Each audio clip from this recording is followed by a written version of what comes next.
Hi friends, இன்றைக்கி நம்ம Pandian store பார்ப்போமா? பார்க்குறதுக்கு முன்னாடி சேனலை லைக் பண்ணிக்கோங்க, முடிஞ்சால் கோச்சிக்காமல் ஒரு சப்ஸ்கிரைப் பண்ணிக்கோங்க. வாங்க வீடியோக்குள்ளே போகலாம். என்ன நடக்குதுன்னு பார்த்தீங்கன்னா, நம்ம ராஜியை பற்றிய அவங்க அப்பா அம்மா எல்லாருமே, அவங்க அப்பாத்த எல்லாருமே பெருமையாக பேசுகிறாங்க. நான் என்னமோ நினச்சேன், என் பிள்ளை இப்படி ஆயிடுச்சு அப்படி ஆயிடுச்சு அப்படின்னு சொல்லி பெருமையாக பேசுகிறாங்க.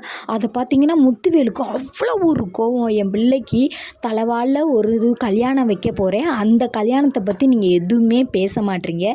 ராஜின்னு ராஜியை பற்றியே பேசுகிறீங்க. ஓடிப்போன கழுதையை பற்றி பேச முடியுது, என் பிள்ளை வீட்டுக்குள்ளே இருக்க என் பிள்ளையை பற்றி உங்களால் பேச முடியலையா அப்படின்னு சொல்லி கோவப்படுறாரு. கோவப்பட்டோன்னே அவங்க அண்ணே சொல்கிறாரு, இப்போ என்னடா சொல்ல வர?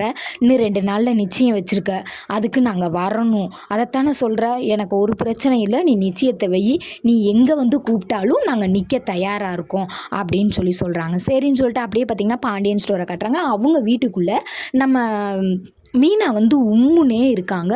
அவங்க வந்து ரூம்குள்ளே உம்முனே இருக்காங்க. அதை பார்த்துட்டு செந்தில் என்னண்டோ இருக்குன்றக்காண்டி கதிர்கிட்ட போய் பேசுகிறாரு. கதிர், நான் ஒரு தப்பு பண்ணிட்டேன்டா, அதனால உங்கள் அண்ணி ரொம்ப கோவத்தோடு இருக்காடா அப்படின்னு சொல்கிறாங்க. என்னன்னே அப்படின்னு, நான் வந்து லஞ்சம் வாங்கிட்டேன்டா, அதனால என் மேலே மீனா ரொம்ப கோவத்தில் இருக்கா, என்கிட்ட பேச மாட்றாடா அப்படின்னு சொல்கிறாங்க.